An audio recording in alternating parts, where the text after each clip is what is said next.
Iran Israel युद्ध के बाद ऐसा क्या हुआ कि चीन को फायदा मिला, ट्रंप पर उठे सवाल और इजराइल ने भारत को याद किया। मिडिल ईस्ट की जंग के बाद अब आसमान साफ है।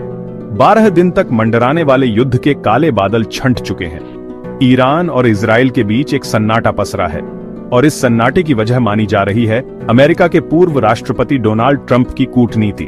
खुद ट्रंप इसे अपनी जीत बताकर दुनिया भर में डंका पीट रहे हैं।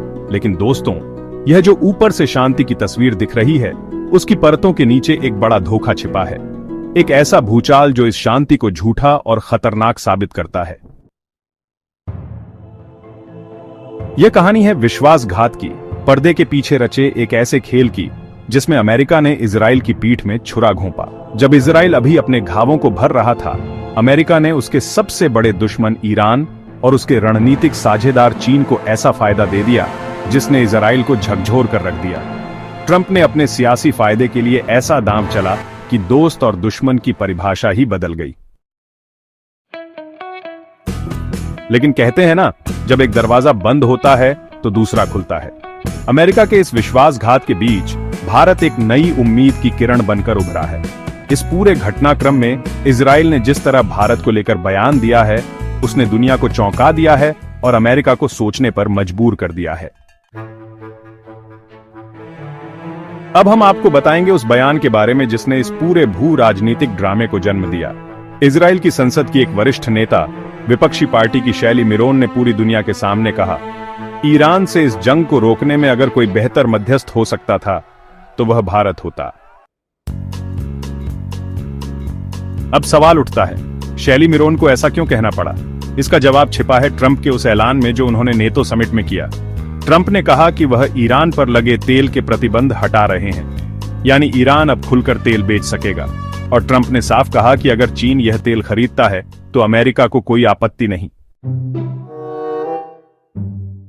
ट्रंप ने यह क्यों किया? जवाब है अमेरिका फर्स्ट और चुनावी राजनीति।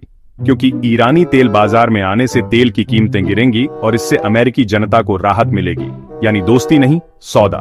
और यही फर्क है भारत और अमेरिका की दोस्ती में।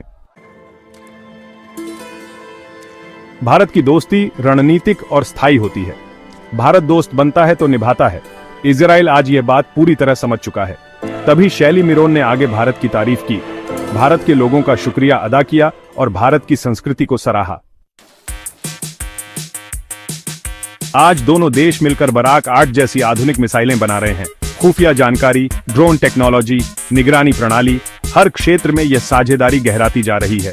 और अब यह रिश्ता एक नई दिशा में बढ़ रहा है, IMEEC कॉरिडोर की तरफ। I2U2 समूह, भारत, इजराइल, संयुक्त अरब अमीरात और अमेरिका में भी अब अमेरिका की स्थिति कमजोर हो रही है। ट्रंप की नीति ने यह साफ कर दिया है कि I2 को अब खुद आगे बढ़ना होगा और उसका नेतृत्व भारत कर रहा है। तो आप देख सकते हैं कैसे ट्रंप की एक चाल ने भारत के लिए रणनीतिक अवसर के नए दरवाजे खोल दिए। इजराइल का भारत की तरफ झुकाव कोई भावुक फैसला नहीं, बल्कि एक गहरी रणनीतिक सोच का परिणाम है। अब इजराइल भविष्य की सुरक्षा भारत के साथ जोड़ना चाहता है। शैली मिरोन ने एक और बड़ी बात कही, जब देश की सुरक्षा का सवाल हो तो इजराइल में सत्ता और विपक्ष एक हो जाते हैं। वे अपनी सेना पर सवाल नहीं करते। ये भारत के लिए भी एक सबक है, जब सीमा पर सैनिक लड़ रहे हों तो देश को एकजुट रहना चाहिए। तो अब तस्वीर साफ है, ईरान और चीन को भले ही अल्पकालिक लाभ मिला हो, लेकिन असली जीत भारत की हुई है। बिना एक गोली चलाए, बिना कोई बयान दिए, भारत ने अपने भरोसे और स्थिर नीति से मिडिल ईस्ट की सबसे बड़ी रणनीतिक बाजी जीत ली है। अब इजराइल जान चुका है सच्ची दोस्ती कैसी होती है। तो क्या यह मान लिया जाए कि मिडिल ईस्ट का रिमोट कंट्रोल अब वॉशिंगटन से खिसककर नई दिल्ली की ओर आ रहा है? क्या भारत इजराइल की यह जय वीरू वाली जोड़ी अब दुनिया की सबसे भरोसेमंद रणनीतिक साझेदारी बनने जा रही है? ट्रंप की एक चाल ने भारत को वह मौका दे दिया है जिसका हम दशकों से इंतजार कर रहे थे।